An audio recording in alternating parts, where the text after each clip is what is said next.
Hello everyone, आज हम waves and oscillation के में जो वेव मोशन है उसका एक नया टॉपिक पढ़ेंगे। Pressure waves in A fluid column. तरल पदार्थ के स्तंभ में दाब तरंगें या pressure waves in A fluid column. चित्र के अनुसार ए अनुप्रस्थ काट तथा अनंत लंबाई के वायु या गैस या तरल पदार्थ के बेलनाकार स्तंभ की कल्पना करते हैं, जिसकी लंबाई प्लस एक्स अक्ष के अनुदिश तथा तरल में प्लस एक्स के अनुदिश तरंग अनुदैर्ध्य गति करती है, तो तरल के कण माध्य स्थिति के आगे पीछे कंपन करते हैं। स्पष्ट है, विक्षोभ का विस्थापन दाब के रूप में संचरित होता है।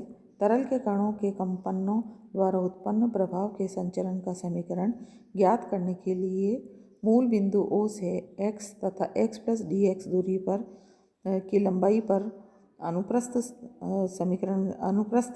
दो तल A तथा B लेते हैं। माना तरंगों के दबाव के कारण A तल के कणों का विस्थापन साई तथा B तल के कणों का विस्थापन साई प्लस डेल्टा साई है और इनकी विस्थापित स्थितियाँ A डैश तथा B डैश है। अतः A dash is equal to psi तथा B dash is equal to psi plus delta psi. A तथा B तरंगों के मध्य तरल का प्रारंभिक आयतन A डेल्टा x है।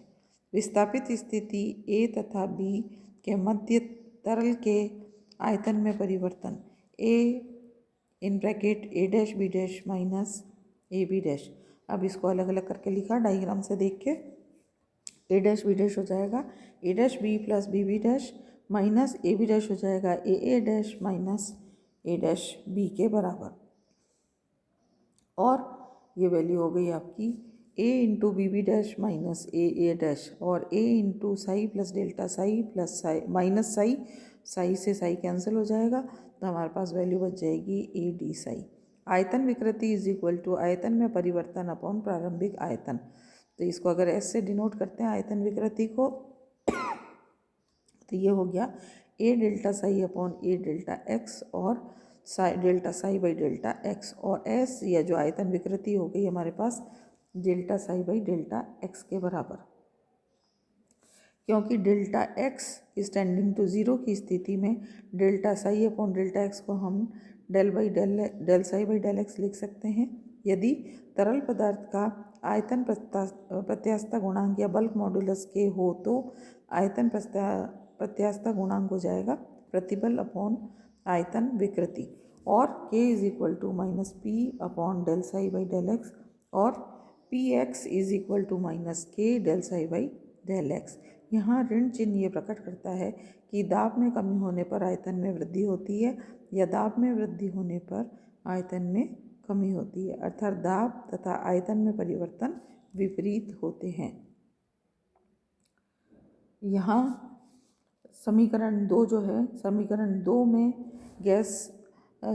समीकरण 2 गैस में संचरित हो रही तरंग के कारण दाब के परिवर्तन को व्यक्त करता है।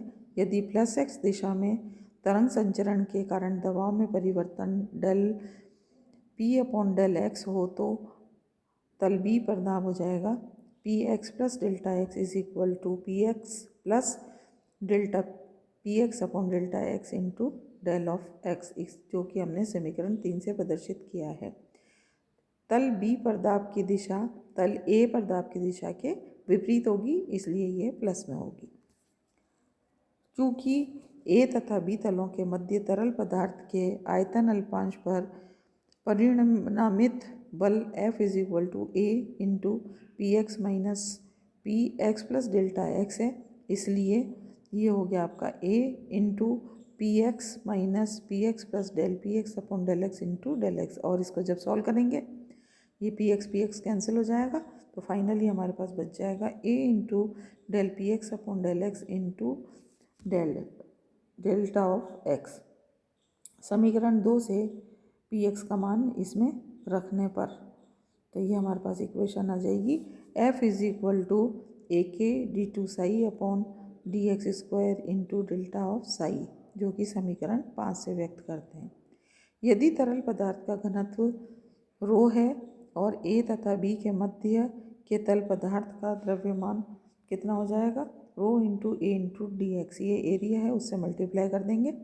और यदि ए व बी तलों के मध्य के तरल पदार्थ के कणों का त्वरण delta two psi upon delta t square हो तो न्यूटन के द्वितीय नियम से ए व बी तलों के मध्य परिणामित बल जो है वो हो जाएगा F is equal to rho A delta X into D two psi upon D T square.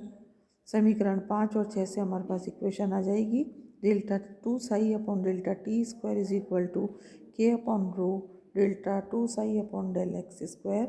उपरोक्त समीकरण 6 की तुलना तरंग गति के अवकल समीकरण से करने पर ज्ञात होता है कि तरल पदार्थों के कणों के कंपनों के द्वारा उत्पन्न प्रभाव अनुदैर्ध्य तरंगों के रूप में v is equal to k upon रो वेग से संचरित होता है। अब हम लिखेंगे दाब तरंग या प्रेशर वेव्स क्या होती है। समीकरण 2 से p x is equal to k del psi upon del x, समय t के सापेक्ष 2 बार अवकलन किया इसका, तो d two P x upon D T square is equal to minus k delta two upon delta t square into del psi upon del x के बराबर होगा। अब यहाँ पे delta two P x upon D T square is equal to minus k del psi by del x, और इसको interchange कर लेंगे, टाइम पे डिपेंडेंट नहीं है इसलिए, तो ये हो गया delta two psi upon D T square के बराबर। समीकरण 4 तथा 6 से D two psi upon D T square का मान रखने पर, ये पहले से हमारे पास है, तो इक्वेशन आ जाएगी d two P x upon D T square is equal to k upon rho d two P x upon D x square, जो कि समीकरण 8 से व्यक्त किया गया है। यह समीकरण तरंग समीकरण की जैसा ही है, इसलिए दाब परिवर्तन भी सामान्य तौर पर अनुदैर्ध्य तरंग के समान तरल पदार्थ में संचरित होता है। इस प्रकार की तरंगों को दाब तरंगे कहते हैं। चूँकि दाब P गैस के घनत्व रो के समानुपाती होता है, इसलिए दाब तरंगों के समान घनत्व परिवर्तन भी तरंग रूप में संचरण करता है। घनत्व तरंगों का समीकरण होगा d two p upon D T square is equal to k upon rho delta two p upon del x square, जो कि समीकरण 9 से व्यक्त किया गया है। अब हम देखेंगे न्यूटन की परिकल्पना। न्यूटन के अनुसार गैस में अनुदैर्ध्य तरंगों के संचरण से उत्पन्न होने वाले दाब के कारण विरलन एवं संपीड़न अत्यल्प होते हैं, जिससे गैस का ताप नियत रहता है, अर्थात गैस में परिवर्तन समतापी या आइसोथर्मल होता है। समतापी प्रक्रम में हमें पता है कि P V is equal to constant होता है। अब v के सापेक्ष इसका हम डिफरेंशियल करेंगे अवकलन करने पे, तो p plus V del P upon del V is equal to 0, और इस इक्वेशन को रीराइट करेंगे तो minus del P upon del V upon V is equal to P, या ये हो गया हमारे पास प्रतिबल अपॉन विकृति is equal to K is equal to P. Gas का समतापी आयतन प्रत्यास्थता गुणांक के को हम के इज इक्वल टू पी के बराबर है, इसलिए हमने ये इक्वेशन लिखी है। अतः गैस में अनुदैर्ध्य तरंगों का वेग कितना हो जाएगा, v is equal to P upon rho, means दाब अपॉन रो क्या चीज़ है, डेंसिटी, तो इसके बराबर हो जाएगा अनुदैर्ध्य तरंगों का वेग। फिर हम करेंगे लाप्लास संशोधन।